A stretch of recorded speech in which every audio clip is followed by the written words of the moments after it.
guys? Welcome back to Seeds of B&G. As promised, I wanted to give y'all a quick review on the Bluetti AC200p. Let me check my notes to make sure that that is the correct name. Yes, AC200p, 2,000 watts. It can surge up to 4,800 watts. That's for your items that kind of take a little bit more juice to kick over, but they run at or under 2,000 watts.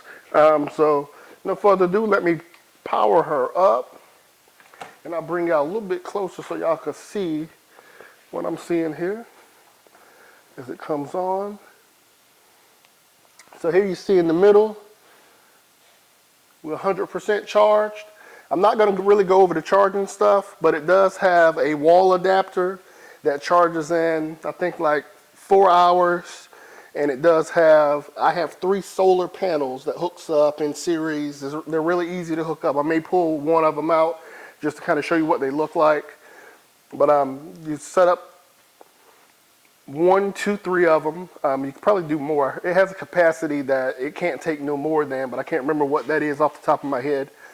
But you power it up. As you can see, you got AC power, DC power. You got 6 normal plugs over here.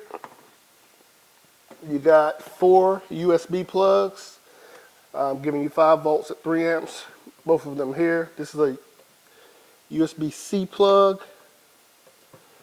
And then you have your DC output here at 12 volts, 10 amps. And then you have whatever this plug is here. I actually don't know what I would plug into that gives off 12 volt as well. And then you got a regular 12 volt at 25 amp over here, which is the same type of port that we have down here for input. But what I'll do is we'll start plugging some stuff into it and actually see what all it could do. Now I've turned on DC power, turn on AC power. I'm going to take my phone. There's 2 wireless chargers up top, as you can see. It's starting to charge right now. I'm going to put y'all back over here, and I'm going to just plug random stuff into it, just to kind of show y'all, how we was using it when the storm came through. Give me a second. See if I can get y'all maybe a little bit closer. Or we can stay out. So the first thing I'm going to plug up, let me go get it. Fan. Big fan. Maybe a 22-inch fan, 24-inch fan, I'm not sure. Plug that up.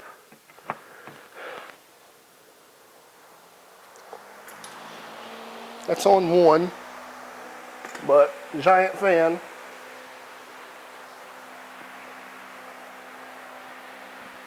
Right now we've got the fan plugged up. And you can see your load over here where it's pulling 132 watts. We're going to leave that on.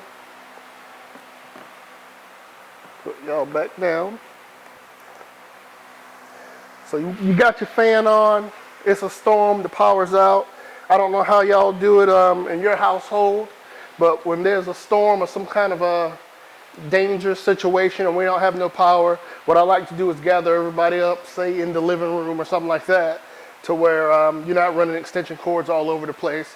So this is, hey, we're trying to have a room where we have power, we have lights, we have TV, the refrigerator still's plugged up. So with that being said, let me plug up the refrigerator. All right, you see there, I grabbed the plug from behind the refrigerator, plugged it up. That bumped us up, let's let it get focused, that bumped us up to 143. So your fridge is plugged up, it's good to go. Now it may spike up just a little bit when it kicks over the compressor, but as you see, the lights are on, the fridge is on. Fan's still running.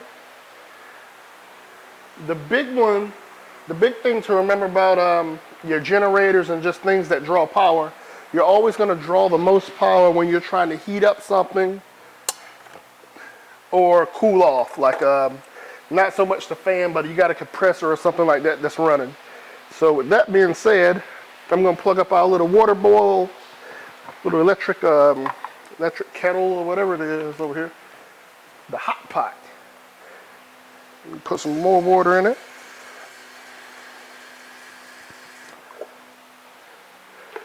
I love this little thing. It heats up super quick. So we're going to plug that up. Let's see what it kicks it up to. Don't know if y'all was able to hear that, but the fan actually turned down a little bit because this thing is about to draw a whole lot of power because it has to heat that heating plate. Now, do you remember what I just showed you, how much wattage it was using? 143 with the fan and the refrigerator. Right now, we're pulling 1573, 1586. It's kind of bouncing along that area. But like I said, it's extreme heat. As you see, we just push the thing down and you already got little bubbles coming down there as far as boiling. So we're gonna let this thing come to a boil. It's still bouncing around the same thing. One thing to note about the Bluetti, you can use it where it can put out power as well as take in power at the same time. So in a storm situation, granted in North Carolina, what I think is going to happen, every time it snows, the following day I'm not going to be able to really pull as much sunlight as I want to charge this thing. Same thing with the hurricane. Right after the hurricane, that next day it was still cloudy. I was only pulling in, I don't know, maybe 40 watts over the hour. So that's really not efficient. But on a day like today where there's some sun outside, what I could do is move this a little bit closer to the door or the window or something like that, and actually have the solar panels outside charging it at the same time. My solar panels are 120 watts a piece, so they can pull in 360. So if I'm only using, the lights or if I'm using that original 143, it's just going to take the difference of that, and that's going to charge the rest of the batteries that's in the battery bank down here. But as you see, we're still bouncing around the same numbers there. I'm going to come back. I'm going to try to plug up one more thing, because you want to know what's going on when storms are in place. Or I'll tell you what, let's say the storm rolled in, it messed up some stuff around the property. I need to make sure that my tools have batteries charged up so I could go around and put stuff back together and kind of mend things up. All right, batteries now charging, fans on, refrigerator's plugged up. Got some action happening down here. That bumped me up to 1598. So really, when you get rid of the heating and cooling aspect, like if I had a little portable AC or something like that, those types of things will kind of kill your power or make it drain a lot faster. But like I was saying, you want to know what's going on.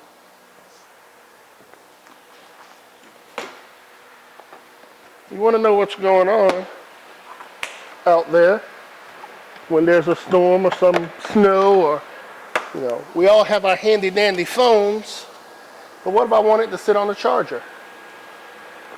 I don't know if I actually turned it on. What is on the top one?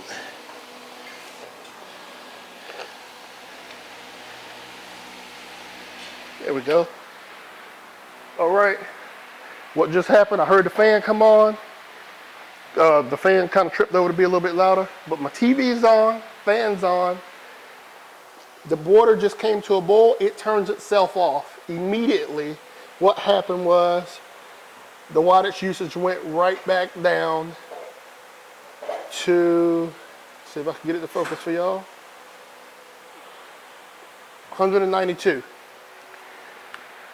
So what that is, TV's on, fans on, refrigerator's on, battery's charging, phone up top is still charging.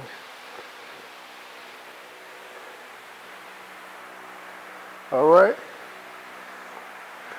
So we got all that taken care of. We got us some hot water so we can make some tea or some instant coffee or something like that. I can actually plug up the coffee maker, but we still got coffee in there from this morning. So I'm not gonna run that one, but what I can do is say, all right, we got all that. Let's plug up this toaster. We can unplug the kettle. Let's plug up this toaster so we can make us some toast and use some of that SOB&G strawberry preserve. Some call it jam. My grandma called it preserve. So damn it, we're gonna call it preserve. The SOB&G. Toaster's on. Oh, that's just 2 slices. Family of 5 here. All right, we're up to 1770.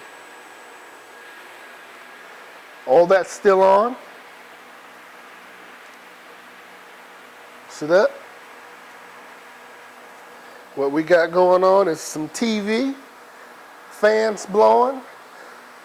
We're sipping our hot tea already because it's boiled and done. Our battery's still charging. Our refrigerator is still on.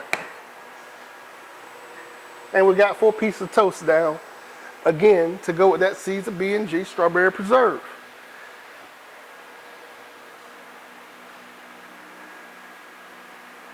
As you can see, the different small items that we plug in don't make a difference. It's the heating.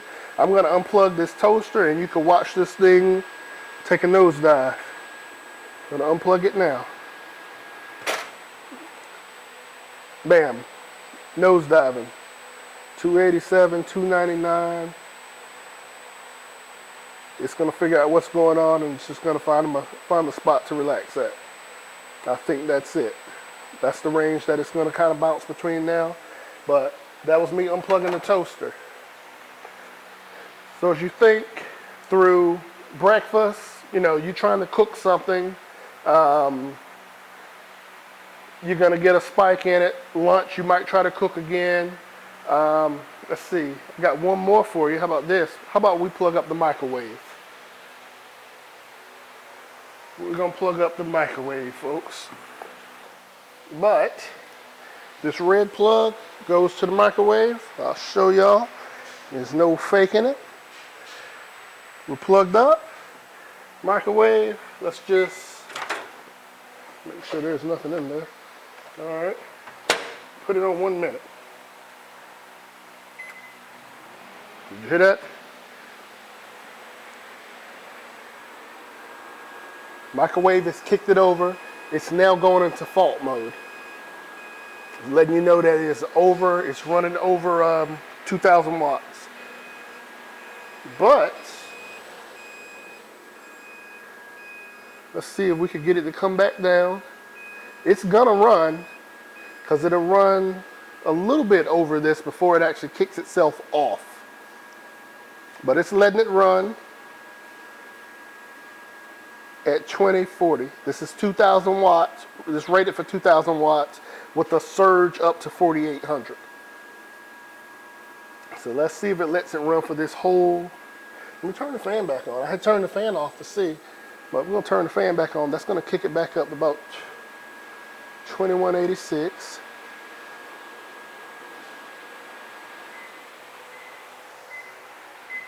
Hey, what did I say? Enjoy your meal. So it did run without kicking it off, and it dropped back down. Let's see if it'll tell me what this fault was. Over voltage. I should have cleared this first. I don't know when it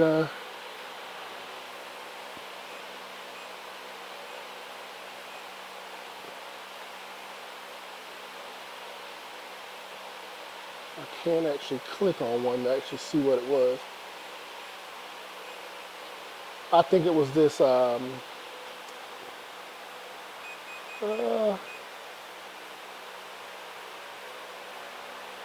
Maybe it locked. Maybe it locked these two to where you couldn't use them. So you couldn't plug up any of those that will take it over. I'm not sure. But what I do know is it let me cook my food. So running like this, but what I have now runs with no problem. So my big plan for next time that we have a storm or a snowstorm or something like that is to run this overnight with just our smaller items, our fans, the things you see here now, the TV, a couple lights, and to charge our phones and things like that. Now my grand plan is during the day when it's we're trying to figure things out, no one's actually out there trying to sleep, or my neighbors should be far enough away to where a generator or nothing like that will bother them. But just in case, I'll bring my gas generator out, plug it up back here, let my gas generator run all of the stuff during the day, the refrigerator, all that good stuff, as well as charge the Bluetti and get it ready for another night. Now, if you remember my last quick video, I know it was dark and ugly video, but if you remember, we used the Bluetti from 7:30 in the evening to watch TV and all that good stuff, all the way until about 8:30 the next morning. Phones was charged, we still didn't have power, but we was able to sleep through the night comfortably and use what we needed to use. So with that being said, I think the Bluetti is a good buy. It is rather expensive. I think the whole kit that I got was a little bit over $2,000. May have been $2,200, something like that, but I'll put the link in the description. This will actually charge the Tesla. There's a loop back cable that you got to get so the Tesla can see that it's grounded. But this can charge your Tesla. I think it gives it up to 17 miles or 50 miles from zero, so that can get you somewhere. This is a pretty good buy. In my opinion, this is what we was using when we first bought the property so that we could have some power and electricity out in the shed, because we were spending hours out here just imagining what we was going to do, planning, cleaning up. It was a good time. But as you see, 312, 86%. That's with a toaster. That's with the heating pot. That's with the microwave going. It will run a toaster oven. It will run a hot plate. Not a hot plate. I forgot, a griddle. It'll run a griddle just fine. So you can actually cook food in the storm. And like I said, you can plug up your solar panels and it will charge. It will let you use power as well as charge at the same time. Let me grab one of those. All right, this is one of the solar panels. I have 3 of them. They got a little pouch in the back that got their cables in it. This is Bluetti branded solar panels, but you don't have to actually use these.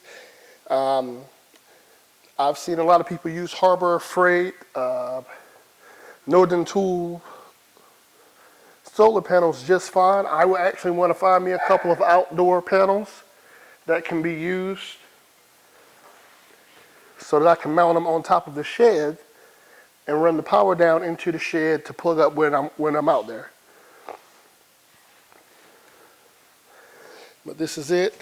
These fold back up to actually be pretty compact. That's what it folds up into. And this is your little pouch that has your built-in cables that go together to plug up into the side of the Bluetti. One thing to note is this is not light. You may need a wagon. It may be a 2-person lift. For some people, it's 60 pounds. So keep that in mind.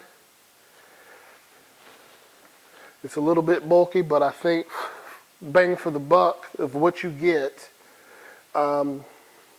is still a win. All right, guys, that's it. Hope I didn't bore you too much. I hope you you know, learned a little bit more about the Bluetti, about solar generators, pretty much a giant battery bank that's able to be charged by solar. There's actually several ways to charge it. Let me see if I can run them down to you real quick.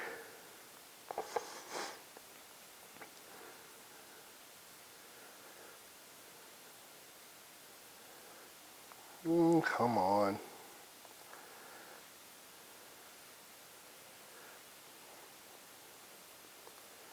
I can't find it. So you got wall charging, you got solar charging, you got dual wall charging where you can plug up 2 adapters. You can plug up solar as well as the wall. You know, if your solar charger, it says it'll charge up in 3.5 hours. Charge it by the wall itself is 4.5 hours. If you use solar as well as the wall outlet, it's 2 hours and 20 minutes. If you use 2 wall outlets, it's 2.5 hours. So there you have it for the charging. Anything else to go over real quick from this? I don't think so. But that's it, guys. I hope y'all learned something. If you got questions, comments, concerns about the Bluetti, I'll try my best to answer them. If you want to see something else plugged into it, let me know. And we'll see what it takes to overload it. As we saw, running all that you see here, as well as my microwave, which my microwave is a 1200 watt microwave. So that in itself is half of the power. A lot of people don't actually have 1200 watt microwaves, but we do. And it will burn your popcorn if you put it in there at the time that the popcorn box says. But that's it, guys. Please like. Wait a minute. Let me put you back. Let me get in the film. Please like, comment, subscribe. Y'all come back now, you hear?